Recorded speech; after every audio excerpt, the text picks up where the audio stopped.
Dios nos bendiga con su santa palabra. Ahora abramos la Biblia en Romanos del capítulo 12. Deberes de los cristianos. Tenemos un deber para la gloria del Señor. Debemos honrar, respetar a los ancianos. Debemos instruir y enseñar el amor a los jóvenes. Debemos instruir a los niños.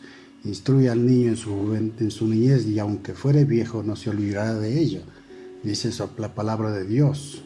Ayudar al necesitado, ayudar a las viudas, desechar palabras ociosas que no constituyen edificación para el cuerpo de Cristo. En Filemón, el capítulo 5, el apóstol Pablo le exhorta para que seamos unos dignos hijos del Señor. Dice, porque oí del amor, de la fe que tienes hacia el Señor Jesús y para con todos los santos. Ese amor con que tenemos a Jesús, ese mismo amor debemos también dar para con los hermanos. Dice así que, hermanos, os ruego por las misericordias de Dios que presentéis vuestros cuerpos en sacrificio vivo, santo y agradable a Dios, que es vuestro culto racional. No os conforméis a este siglo, sino transformaos por medio de la renovación de vuestro entendimiento, para que comprobéis cuál es la buena voluntad de Dios, agradable y perfecta. Como hijos de Dios hemos nacido de nuevo, por tanto somos transformados para la gloria de Dios y para el amor con el prójimo. Versículo 3. Digo pues, por la gracia que me es dada a cada cual que está entre vosotros, que no tengas más alto concepto de sí que el que debe tener, sino que piense de sí en concordura, conforme a la medida de fe que Dios repartió a cada uno. Aquí vamos a notar tres cosas que son de suma importancia para el cristiano, para quien busca en espíritu y en verdad a Dios. Dice en primer lugar que cada uno de nosotros no tengamos un concepto alto de nosotros personalmente, sino que debemos tener humildad para con quienes son nuestros compañeros en el caminar diario en la vida de Jesucristo, y que pensemos de nosotros mismos con cordura, sin orgullos ni vanidades, con sencillez de corazón. En la última parte del versículo 3, conforme a la medida de fe que Dios repartió a cada uno. Es decir, estar sobrios, seguros. La sobriedad es no desplomarse por cualquier cosa extraña que pueda suceder entre los hermanos. A veces se dan dichos o resentimientos, y dice que crezcamos conforme a la medida de fe que Dios nos ha dado. Versículo 4, porque de la manera que en el cuerpo tenemos muchos miembros, pero no todos los miembros tienen la misma función. Y aquí es interesante graficar como el apóstol Pablo dice que el cuerpo tiene muchos miembros, partes del cuerpo que parecen inútiles, pero realmente cada parte del cuerpo Dios ha hecho en su perfección para que nuestro cuerpo no necesite de ninguna otra cosa más. El miembro más pequeño, más humilde, el dedo del pie, el último dedo, el primer dedo, todos tienen importancia, lo mismo en las manos. En todo lo que tenemos ha sido hecho perfecto. Tenemos que dar gloria a Dios con todo lo que Dios nos ha dado en el cuerpo, y asimismo en la iglesia debemos dar gloria a Dios con todos los miembros que están en la congregación, considerando que todos son útiles, así como los miembros que tenemos en el cuerpo.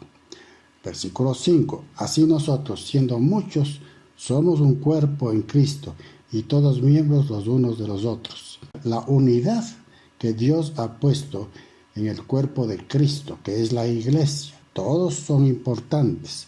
No hay alguien que sea más importante. Todos tenemos ese mismo nivel y debemos llegar a ese mismo nivel de fe y gratitud para con Dios, así como nosotros tenemos en el cuerpo miembros que a veces creemos que no tienen importancia. El dedo más pequeño de la mano no tiene importancia, pero sí lo tiene. Entonces hay que considerar también a todos los hermanos de la iglesia que tienen importancia dentro de la salvación. La diversidad de dones. Siempre he dicho, mis amados hermanos, los dones, la diversidad cada uno con su don, con su virtud, con su sabiduría, debe servir a Dios.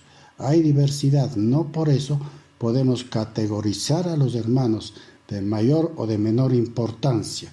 Todos somos importantes dentro del cuerpo de Cristo, de manera que teniendo diferentes dones, según la gracia que nos es dada, según ese regalo bendito del Señor que ha dado a cada uno de nosotros, si el de profecía, use conforme a la medida de fe. Ahora, la profecía no es profetizar lo que va a suceder. Nosotros damos profecía de acuerdo a la palabra de Dios. No son ideas nuevas. Todo es nuevo en la palabra de Dios. Y luego dice versículo 7, o si de servicio en servir, o de enseñanza en enseñanza. Aquí nos habla de dos aspectos, dos servicios en los cuales nosotros podemos considerar que el más importante es el de la enseñanza y el que menos importancia tiene es el de servicio. Es decir, el hermano que coge la escoba y limpia el templo. Entonces dice, tan importante es el que sirve, tan importante es el que coge la escoba y limpia, y tan importante es el que enseña, porque todos son miembros del cuerpo de Cristo. No hay humillaciones, hay humildad sí. Versículo 7, o si de servicio, en servir, o el que enseña en la enseñanza. Y ve cómo da dos cosas que humanamente nos pueden ser contradictorias, ¿no? Dice, el que sirve, servir, el que enseña, enseña. ¿Quién es humanamente más importante, el que sirve o el que enseña? Pues decimos, no, pues el que enseña. No es así dentro de la palabra de Dios. No es esa su voluntad de categorizar a los siervos, a sus siervos. Versículo 8, el que exhorta en la exhortación, el que reparte con liberalidad. Ahora la exhortación, he dicho a los hermanos, y vuelvo a repetir, la exhortación no es llamar la atención como si estuviera hablando a un niño. La exhortación con mansedumbre, sin herir a la persona, porque a veces hay exhortaciones que son duras y difíciles de decirlas, pero hay que buscar la manera de exhortar, de llamar la atención de una manera muy delicada, muy sutil, para que no haya confrontaciones o se diga que hay groserías. Hay que tener mucho cuidado en cuanto a la exhortación, al llamado de atención. El que reparte con liberalidad, es decir, ser generosos en cuanto al compromiso que tenemos para satisfacer necesidades del hermano. El amor sea sin fingimiento, aborreced lo malo y seguid lo bueno. ¿Por qué el Señor en este versículo 9 dice que el amor sea sin fingimiento? Es decir, el cristiano tiene que ser sincero. Y si no se siente bien, quiere decir que Dios está haciendo la obra en él. La exhortación debe ser con mansedumbre, con amor. Aborreced lo malo y seguid lo bueno. Es decir, aborreced lo malo nos está diciendo cosas naturales del hombre. Somos a veces un tanto violentos o groseros y dice, eso tenemos que aborrecer porque es malo, porque eso ofende a los miembros de la iglesia. Y luego dice, seguid lo bueno. ¿Qué es lo bueno? Tener paz, tener en el corazón y a flor de labios el perdón, el amor hacia quienes nos ofenden. Buscar siempre, siempre la paz. Amaos los unos a los otros con amor fraternal, en cuanto a honra, prefiriendo los unos a los otros. Ahora, el amor fraternal significa un amor sacrificial, un amor de personas que están caminando en la misma dirección. Si no tenemos amor fraternal, pues empezamos a ser tropiezo para los hermanos. El amor fraternal significa amarlos como a niños, amarlos para seguir enderezando su caminar a través de la palabra de Dios, de la exhortación, no de la amonestación, sino la exhortación. La amonestación es una cosa, amonestarlo, decirle, mire, usted está haciendo esto mal, sino la exhortación. Mira, hermano, yo creo que se debe hacer así. Entonces, inquietarle para que despierte en su corazón otro tipo de deseo de servirlo a Dios a través de la paz y de la gracia que Dios nos ha dado a cada uno de nosotros. Amaos los unos a los otros con amor fraternal. En cuanto a honra, refiriéndonos los unos a los otros. ¿Qué es en cuanto a honra, refiriéndonos? Es decir, buscando siempre ese deseo de amarlo por lo que es, por sus virtudes, porque, y no sacar a la luz sus defectos, situaciones que manchan la presencia de Dios. El amor fraternal es decirle, usted tiene esto de bueno y le felicito, usted tiene que continuar así. El amor fraternal, llegar a tiempo, saludar con los hermanos, ese es el amor fraternal. Entonces, ir suavizando nuestro carácter agresivo que teníamos en nuestra vida del mundo. Dios nos ha llamado a ser pacificadores y no rencillosos. Entonces, tenemos que sujetar la lengua, soltar la bondad y la misericordia de Dios puesto en su Santo Espíritu en nuestras vidas. Nosotros somos portadores del Espíritu Santo, por tanto debemos ser el reflejo de lo que el Espíritu de Dios nos dice en nuestro interior. Tener el oído espiritual, ya no el oído carnal. Hay diferencia entre lo que son las carnalidades y lo que es lo espiritual. El espiritual siempre piensa en las cosas de Dios. El carnal siempre está viendo los defectos para criticar y menospreciar y elevarse a un escalón superior del hermano que aún está luchando para agradar a Dios. Gozaos en la esperanza espiritual que nosotros tenemos, el gozo que tenemos en el Señor. Tenemos que manifestarlo y no tomar en cuenta a veces esos agravios que se hace en la congregación. Gocémonos en la esperanza, en la promesa que tiene Dios para darnos una vida gozosa. Luego dice que seamos en lo que requiere, versículo 11, en lo que requiere diligencia, fervientes en espíritu, sirviendo al Señor. La diligencia, el cristiano tiene que ser diligente, no buscar evasivas para no confrontar alguna necesidad que tiene el hermano. Entonces debemos ser diligentes, rápidos para ayudar. En esa carnalidad, que no tengo tiempo para esto, para aquello. Puede ser que no tengamos tiempo, pero hay maneras para explicar al hermano que no es ese el momento que se lo puede ayudar y buscar el tiempo más oportuno y lo más rápido que pueda para ayudarle al hermano en cualquier situación que esté pasando espiritual.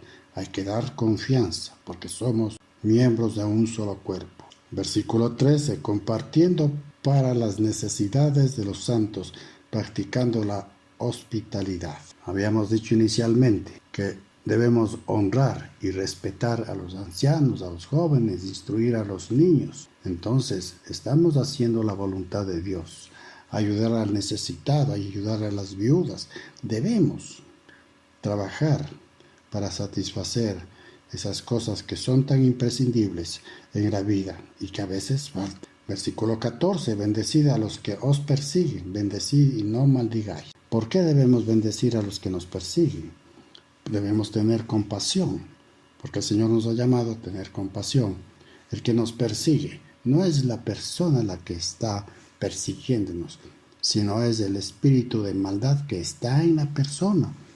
Recuerde, el Señor Jesucristo reprendió más de una vez a Pedro, porque él decía muchas cosas en las cuales salía su estado anímico. Y Jesús le dijo, no sabes de qué género eres tú. O sea, si eres espiritual o si eres carnal. Pedro lloraba y se daba cuenta que esa reprensión le descubrió que todavía estaba viviendo y trabajando en la carnalidad. Hay que bendecir y no maldecir. Cristo nos ha enseñado que nosotros estamos en la presencia de Dios. Hemos llegado para bendecir a las personas. Debemos edificarnos. El Señor a través del apóstol Pablo dice, porque nuestra lucha no es contra carne ni sangre, sino contra espíritus de maldad, contra los gobernadores de las tinieblas.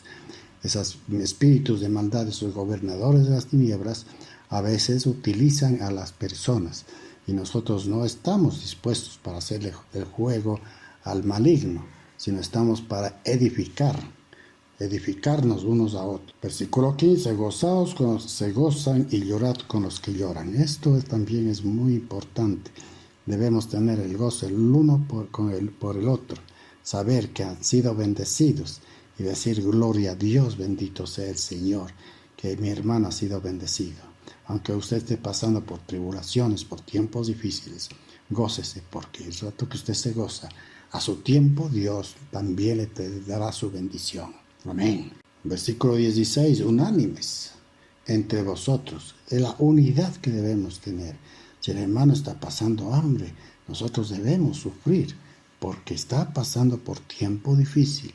Y no es que no sea de Dios, sino que las tribulaciones, las aflicciones, las enfermedades, los problemas, no están fuera del camino de Dios, son parte del camino hacia la eternidad, hacia la presencia de Dios, el camino angosto, donde debemos abrazarnos, estrecharnos y ayudarnos unos a otros. No paguéis a nadie mal, versículo 17, mal por mal, procurad lo bueno delante de todo. El Señor nos está enseñando que debemos evitar las venganzas, porque eso es parte del mundo y ya no parte del cristiano. Y si es posible, en cuanto dependa de vosotros, estad en paz con todos los hombres. No os venguéis vosotros mismos, amados míos, sino dejad lugar a la ira de Dios. No nos preocupemos por vengarnos. Primero, eso es del mundo. Debemos perdonar. Y luego dice el Señor, porque mía es la venganza y yo pagaré, dice el Señor.